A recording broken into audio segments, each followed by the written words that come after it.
कि अनन्या चिन्तयन्तो माम् ये जनः पर्युपासते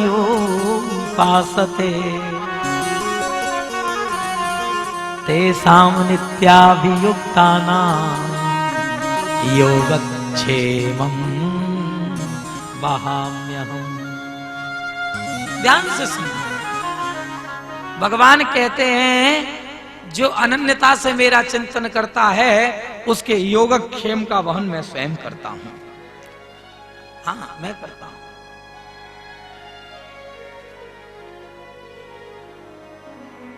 जो अनन्यता से उसका चिंतन, अनन्यता किसे कहते हैं? माजी न अन्यः स अनन्यः, जो अपने इष्ट देव को छोड़कर अन्यत्र कहीं दूसरी जगह ना जाए उसे अनन्य कहा जाता है। या अन्यत्र जाने पर भी उसे केवल अपना इष्ट देव दिखाई देवे,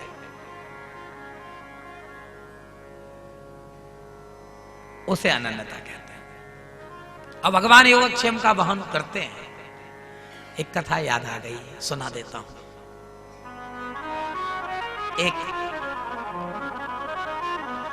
एक ब्राह्मण दंपत्ति वानप्रस्थ जीवन जी रहे थे। बहुत गौर से सुनो। एक ब्राह्मण दंपत्ति बड़े ज्ञानी थे, विद्वान थे, उनकी पत्नी भी बड़ी विदुषी थी। वो ब्राह्मण दंपत्ति वानप्रस्थ जीवन जी रहे थे, वन में ही कुटिया बना रखी थी और वहीं वो रहते थे। राधे राधे। अब वो वानप्रस्थ जीवन जी रहे थे, पंडित जी बड़े विद्वान थे, वो जो है बच्चों को वेद पढ़ाते थे। वहीं विद्यापीठ खोल लिया था उसी आश्रम में। जो पढ़ने आते थे बच्चे वही घर से कुछ ना कुछ लाते, पंडित जी को दे जाते। उसी से पंडित जी जो ब्राह्मण दंपत्ति है उसकी गुजर बसर होती थी। मांगते कभी किसी से कुछ नहीं थे और हमेशा अपनी पत्नी से कहते थे कि चिंता मत करना, अनन्यास चिंतयन्तो माम ये जनः पर्युपासते तेषां नित्याभियुक्तानां योगक्षेमं वहाम्यहम्। वो हमारे योगक्षेम का वहन करने वाला है। ऐसे उनकी गुजर बसर चल रही थी।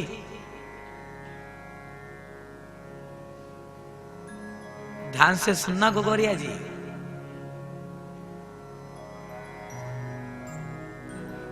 हाँ, सबसे कह रहा हूं मैं। अनन्यता से चिंतन करते थे और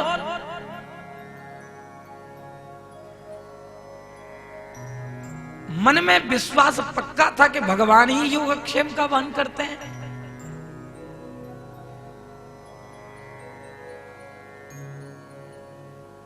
सत्य बोलता हूं, वो ब्राह्मण दंपत्ति का भगवान में बड़ा विश्वास था। गीता का पाठ रोजाना दोनों पति पत्नी करते थे।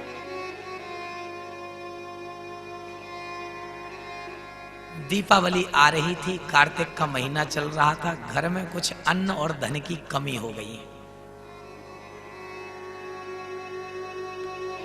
और ठीक दीपावली के 4 दिन पूर्व पूरी रसोई खाली हो गई, पूरा भंडार खाली हो गया और जो धन था वो भी खत्म हो गया, कुछ भी नहीं। धन का तो काम ही नहीं था क्योंकि वानप्रस्थ जीवन जी रहे थे। जो बच्चे शिष्य थे, पढ़ते थे, वो कुछ सामग्री अपने घर से लाते थे, उससे भरण पोषण होता था। बहुत गौर से सुनना, बिल्कुल शांत चित्त होकर के बात ना करें। हाँ, अब दीपावली से ठीक 4 दिन पहले पूरा धन, पूरा जो अन्न था वो सब पूरा हो गया, खत्म हो गया। आज मन में चिंता हुई। वो ब्राह्मण पत्नी अपने पतिदेव से कहने लगी कि प्राणनाथ, दिवाली आ रही है और हमारे घर में कुछ भी नहीं है, क्या करें? बोले अनन्यास चिंतयन्तो माम ये जनः पर्युपासते तेषां नित्याभियुक्तानां योगक्षेमं वहाम्यहम्। अनन्यता से चिंतन करो तो भगवान सबकी पूर्ति करते हैं। एक दिन निकल गया, अगले दिन उन्हें एक अन्न का दाना भी ग्रहण करने को नहीं मिला। दोनों उपवास में हैं, भूखे हैं। दीपावली को 3 दिन रह गए। फिर कहा अपने पति से कि कुछ नहीं है घर में, कुछ करो ना। बोले अनन्यास चिंतयन्तो माम ये जनः पर्युपासते तेषां नित्याभियुक्तानां योगक्षेमः। सब वही करेंगे। एक दिन और निकल गया, दीपावली को 2 दिन रह गए, धनतेरस का दिन है, लेकिन घर में आज भी अन्न का एक दाना नहीं है। ब्राह्मण पत्नी के आंख से आंसू आ गए, प्राणनाथ आज भी कुछ नहीं हुआ। बोले विश्वास रखो, अनन्यास चिंतयन्तो माम ये जनः पर्युपासते तेषां नित्याभियुक्तानां योगक्षेमः। धीरे धीरे दीपावली का दिन आ गया। 4 दिन में एक अन्न का दाना ब्राह्मण दंपत्ति के पेट में नहीं गया महाराज, लेकिन विश्वास पक्का। आज दिवाली के दिन विश्वास डिग गया पंडित जी का। आश्रम से आए, कुछ व्यवस्था हुई देवी? बोले नहीं। बोले लगता है ये श्लोक झूठा है, गीता का श्लोक ये असत्य है, सत्य नहीं। क्रोधवश, भूख के कारण क्रोध भी था और विश्वास अविश्वास में परिवर्तित हो रहा था। क्रोधवश गए, आश्रम में जाकर गीता की वह पोथी उठाई जिससे पाठ करते थे और कलम लेकर के उस श्लोक को काट दिया। उस श्लोक पर स्याही डाल दी। फिर भी वो श्लोक नजर आ रहा था तो जो स्याही रखी थी उसे उड़ेल दिया। श्लोक दिखना नहीं चाहिए, ये नजर नहीं आना चाहिए, ये असत्य है, ये झूठ है। हमारा विश्वास दिख गया नहीं। क्रोध में जाकर के फिर भी वो श्लोक थोड़ा थोड़ा दिख रहा था तो जोर से कलम फेर दी उसके ऊपर, ताकत लगा करके कलम फेर दी, श्लोक फट गया।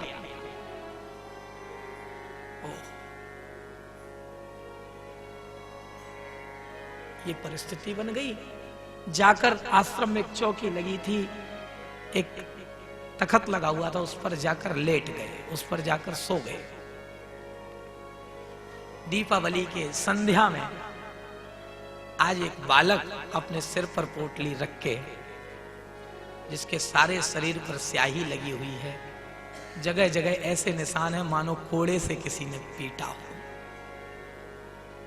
और खड़े हैं और पुकार रहे हैं अपनी गुरु माता को। बालक पुकार रहा है, अम्बे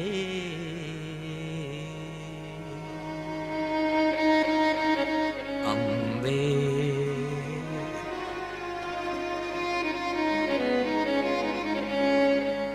अम्बे अब की बेर उबारो, अम्बे अब की बेर उबारो।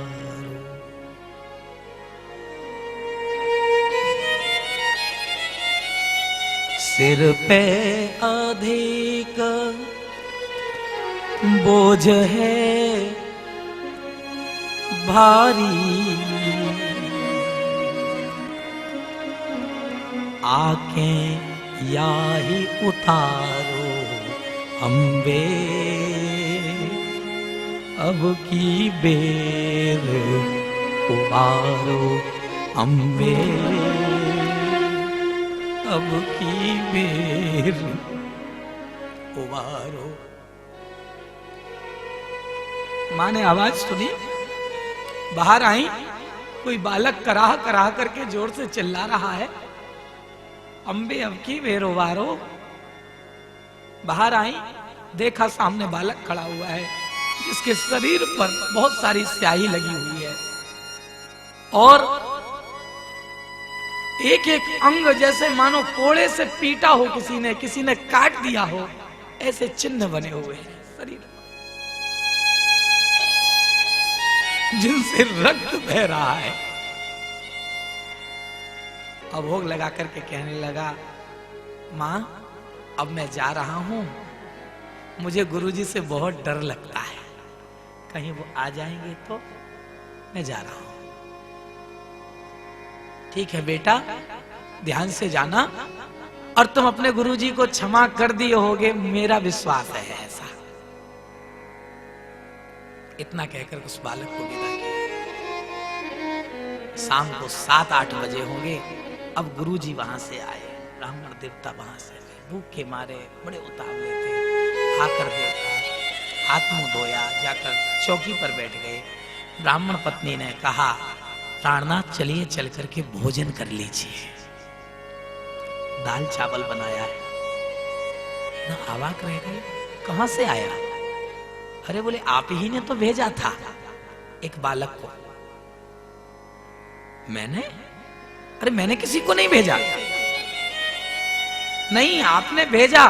वो बालक को देरी हो गई गांव से आने में, तो आपने उसकी पिटाई लगाई।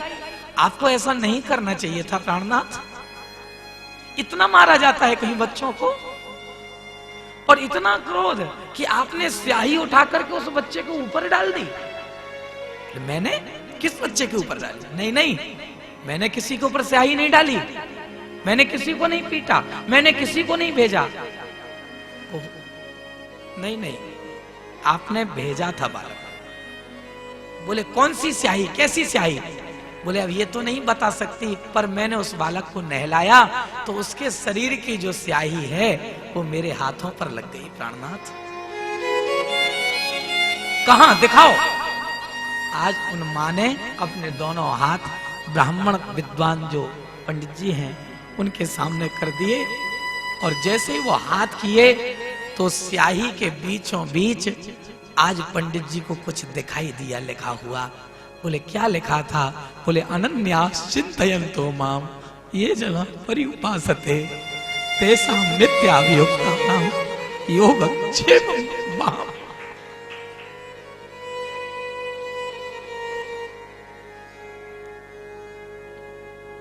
अनन्यता से जो मेरा चिंतन करता है उसके योगक्षेम का वहन मैं स्वयं करता हूं। पंडित जी को पश्चाताप हुआ, पश्चाताप की अग्नि में जलने लगे, आंखों से आंसुओं की धार बह चली। हाय रे, मेरे से बहुत बड़ा अपराध हो गया। भागे भागे आश्रम में गए, जल्दी से गीता जी की पोथी उठाई, उसे अपने सीने से लगा लिया। हे गोविंद, मुझसे बहुत बड़ा अपराध हो गया, मुझसे बहुत बड़ी गलती हो गई। आप झूठे नहीं हो, आप असत्य नहीं हो, आपके मुख से निस्सृत गीता भी असत्य नहीं हो सकती, आपके मुख से निकला हुआ ये श्लोक भी असत्य नहीं हो सकता। जल्दी से कलम लेकर के वहीं सुंदर अक्षरों में उसे श्लोक को लिखा, गीता जी की पोथी रखी, उसका पूजन किया, उसे प्रणाम किया और वापस लौटकर आए। लेकिन पश्चाताप की अग्नि में जल ही जा रहे थे। अंदर कष्ट था कि मेरे से कितना बड़ा अपराध हो गया, मैं करूं क्या? देवी, वो बालक दिखता कैसा था? पत्नी से पूछ रहे।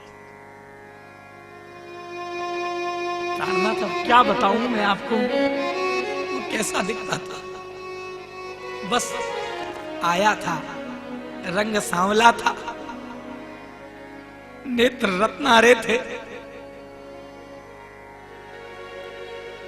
ओंठ पतले पतले सुंदर सुंदर थे,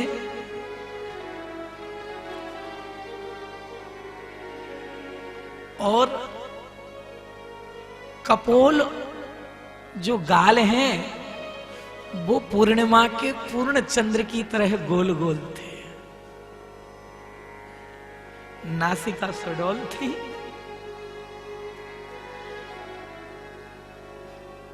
ऐसा स्मरण करते हुए ब्राह्मण देवता के नेत्रों से अश्रु आने लगे। बोले अब मैं भोजन जब ही करूंगा जब मेरे ठाकुर मुझे आकर के दर्शन देंगे। आज 4 दिन इन्होंने और भोजन नहीं किया और भोजन के अभाव में मरणासन्न हो गए, सैया पर पड़ गए, बिछ गए।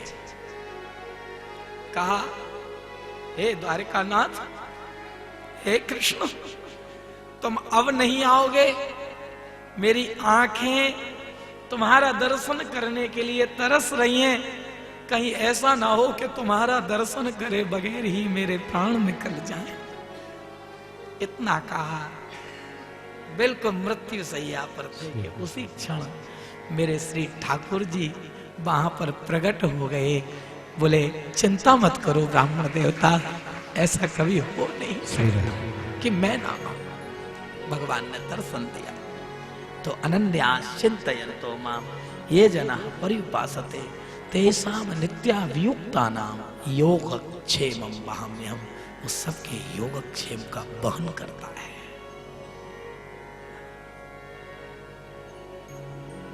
श्री राधे।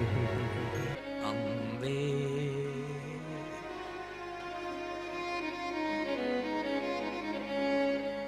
अम्बे अब की बेर उबारो, अम्बे अब की बेर उबारो।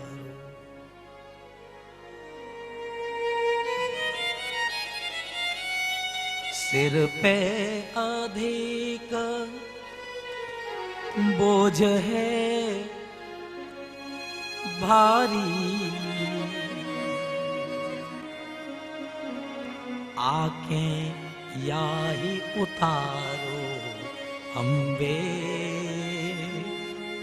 अब की बेर उबारो, अम्बे अब की बेर उबारो।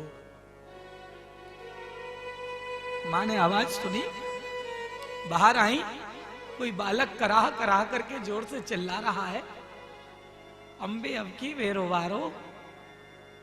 बाहर आई, देखा सामने बालक खड़ा हुआ है जिसके शरीर पर बहुत सारी स्याही लगी हुई है और एक एक अंग जैसे मानो कोड़े से पीटा हो, किसी ने काट दिया हो, ऐसे चिन्ह बने हुए हैं शरीर जिनसे रक्त बह रहा है।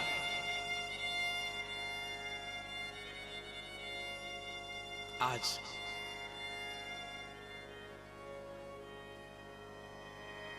जाकर के कहा, बेटा क्या बात है? बोले अम्बे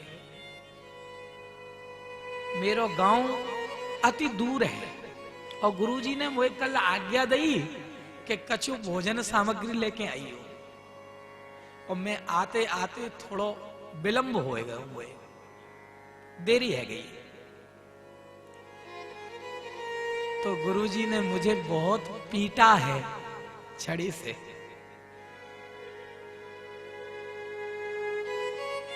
और क्रोध में आकर जो स्याही रखी हुई थी उसे मेरे ऊपर डाल दिया। मां ये भोजन सामग्री लाया हूं, बहुत भारी है ये पोटली, मुझसे इसका भार सहा नहीं जा रहा है, इसलिए आप इसे उतार लो। इस सामग्री को जल्दी से अपने घर के भीतर रखो, नहीं तो गुरुजी मुझे और पीटेंगे।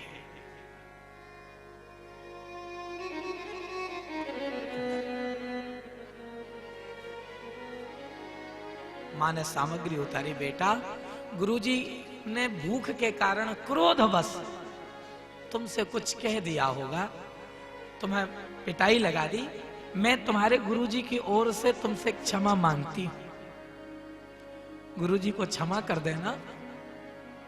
लेकिन तुम्हारे ऊपर स्याही गुरुजी ने डाली, चलो मैं तुम्हें स्नान करा देती हूं और तुम्हारी ये स्याही जो शरीर पर लगी हुई इसे मैं साफ कर देती हूं। और ऐसे मत जाओ, तुम इतनी दूर, इतने गांव से चले आ रहे हो, कितनी दूर से, तुम भूखे हो, मैं कुछ बना देती हूं, प्रसाद पाकर ही जाना लाला। बस फिर क्या था, मां ने आज स्नान कराया और उस स्याही को छुटाने लगी। जहां कहीं थोड़ा निशान कोड़े जैसा था, वहां मां हाथ रखती तो ये बालक जोर से कराहने लगता, मां बस दर्द हो रहा है। तकलीफ हो रही है। नहीं बेटा अभी मैं तुम्हें बिल्कुल ठीक कर दूंगी, पहले स्नान कर लो, मैं मरहम लगा दूंगी, फिर कुछ खा के जाना, मैं दाल चावल बनाती हूं अभी। हाँ, मैया ने स्नान कराया, स्नान कराते कराते वो स्याही उस बालक के शरीर से तो छूट गई, लेकिन मां के हाथों में लग गई। और मां ने आज अपने हाथों से दाल चावल बनाया, ठाकुर जी के सामने भोग रखा। आरोप लो प्रभु, 4 दिन हो गए तुमने भी कुछ नहीं किया। उसमें तुलसी दल छोड़ दिया और उस बालक के सामने उठा करके थाली रख दी। उस बालक ने प्रेम से दाल चावल खाया, दाल चावल का भोग लगाया और भोग लगा करके कहने लगा, मां अब मैं जा रहा हूं, मुझे गुरुजी से बहुत डर लगता है, कहीं वो आ जाएंगे तो मैं जा रहा हूं। ठीक है बेटा, ध्यान से जाना, और तुम अपने गुरुजी को क्षमा कर दिए होगे, मेरा विश्वास है ऐसा। इतना कहकर उस बालक को विदा किया। शाम को 7-8 बजे होंगे। अब गुरुजी वहां से आए, ब्राह्मण देवता वहां से आए, भूख के मारे बड़े उतावले थे। आकर देखा, हाथ मुंह धोया, जाकर चौकी पर बैठ गए। ब्राह्मण पत्नी ने कहा, प्राणनाथ चलिए चल करके भोजन कर लीजिए, दाल चावल बनाया है। ना अवाक रह गए, कहां से आया? अरे बोले आप ही ने तो भेजा था एक बालक को। मैंने? अरे मैंने किसी को नहीं भेजा। नहीं, आपने भेजा। वो बालक को देरी हो गई गांव से आने में, तो आपने उसकी पिटाई लगाई। आपको ऐसा नहीं करना चाहिए था प्राणनाथ। इतना मारा जाता है कहीं बच्चों को? और इतना क्रोध कि आपने स्याही उठा करके उस बच्चे को ऊपर डाल दी। मैंने किस बच्चे के ऊपर डाली? नहीं नहीं, मैंने किसी के ऊपर स्याही नहीं डाली, मैंने किसी को नहीं पीटा, मैंने किसी को नहीं भेजा। नहीं नहीं, आपने भेजा था बालक। बोले कौन सी स्याही, कैसी स्याही? बोले अब ये तो नहीं बता सकती, पर मैंने उस बालक को नहलाया तो उसके शरीर की जो स्याही है वो मेरे हाथों पर लग गई। प्राणनाथ कहां, दिखाओ। आज उन मां ने अपने दोनों हाथ ब्राह्मण विद्वान जो पंडित जी हैं उनके सामने कर दिए, और जैसे ही वो हाथ किए तो स्याही के बीचों बीच आज पंडित जी को कुछ दिखाई दिया लिखा हुआ। बोले क्या लिखा था? बोले अनन्या चिंतयन्तो माम ये जना परिउपासते तेषां नित्याभियुक्तानां योगक्षेमं माम।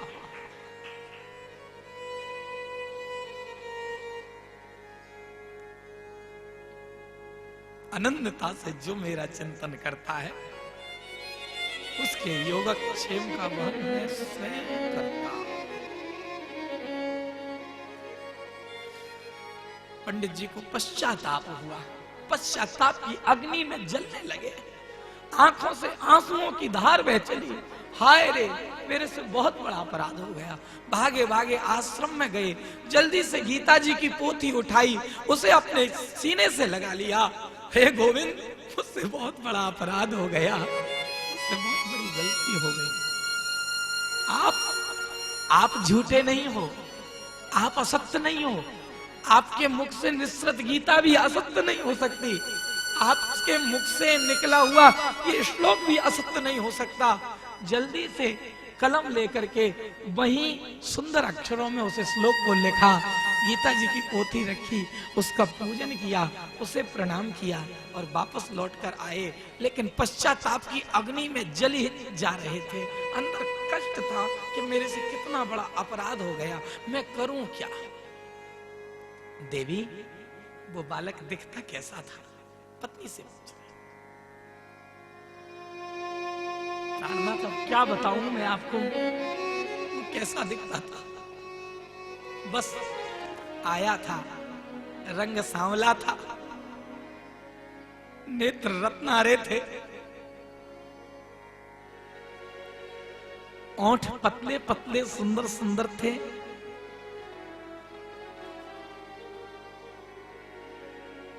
और कपोल जो गाल हैं वो पूर्णिमा के पूर्ण चंद्र की तरह गोल गोल थे। नासिका सुडौल थी,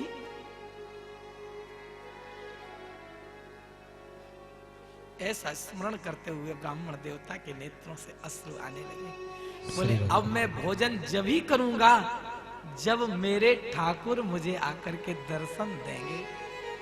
आज 4 दिन इन्होंने और भोजन नहीं किया और भोजन के अभाव में मरणासन्न हो गए, सैया पर पड़ गए, बिछ गए।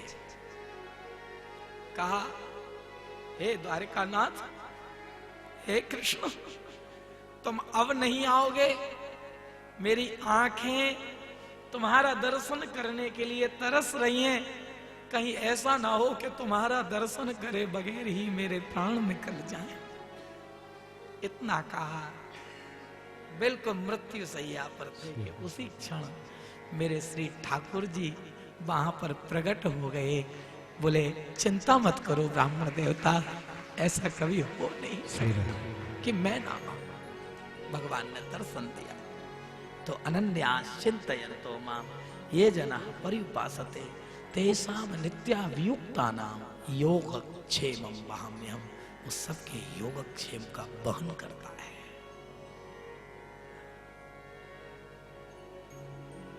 श्री राधे। मेरे श्याम ये बता दे वो तान कौन सी है। मेरे श्याम ये बता दे वो तान कौन सी है।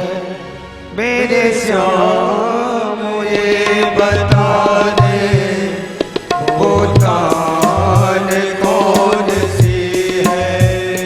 जिसे सुन के सारी दुनिया मस्ती में झूमती है। जिसे सुन के सारी दुनिया मस्ती में झूमती है। मेरे श्याम ये बता दे वो तान कौन सी है। ओ मेरे श्याम ये बता दे वो तान कौन सी है।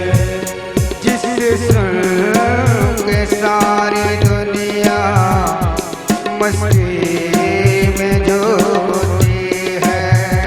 जिसे सुन के सारी दुनिया मस्ती में डूबती है।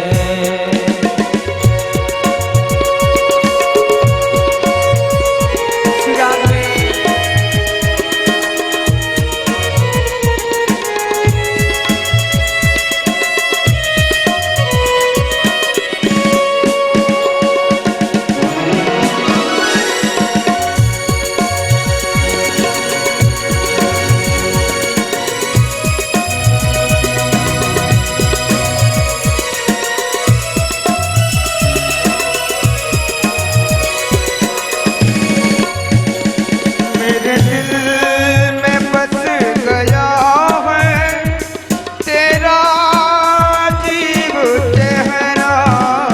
मेरे दिल में बस गया है तेरा जीव चेहरा।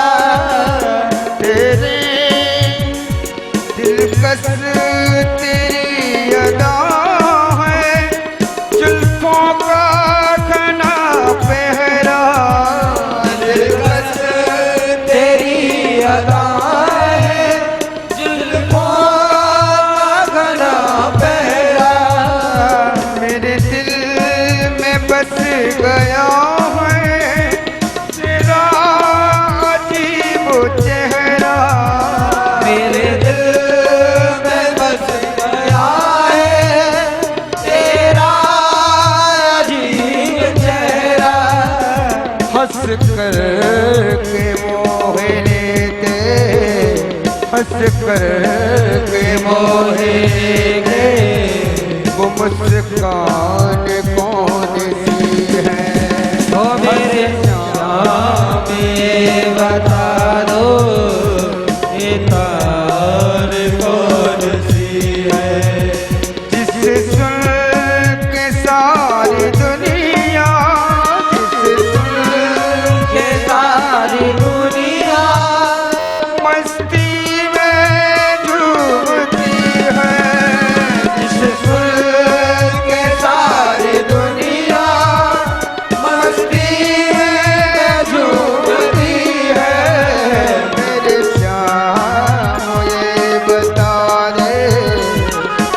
जान कौन सी है। मेरे श्याम ये बता दे वो जान कौन सी है।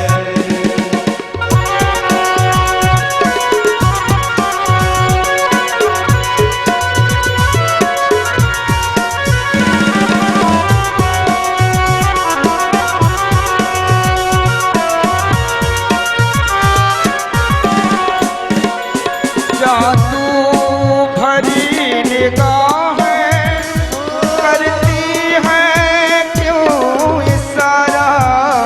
जादू भरी निगाहें करती है क्यों इशारा।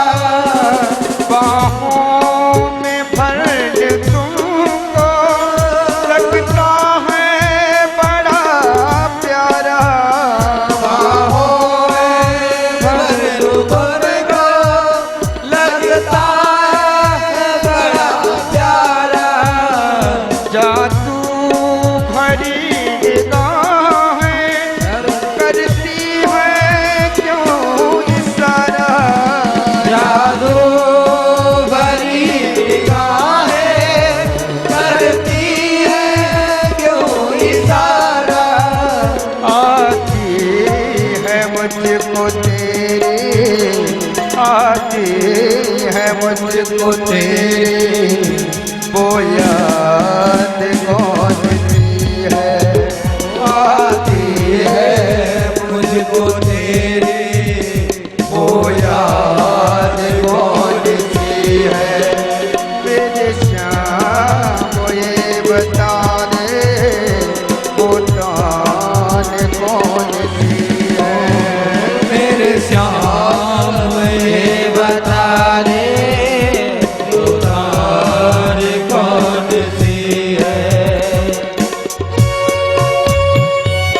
श्री राधे।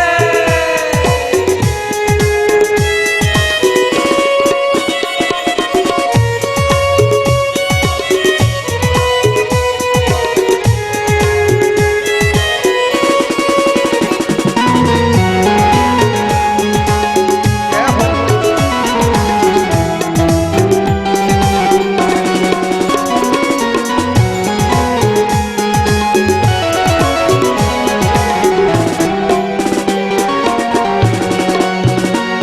तेरी अदाएं कर गई घायल हमारे दिल को।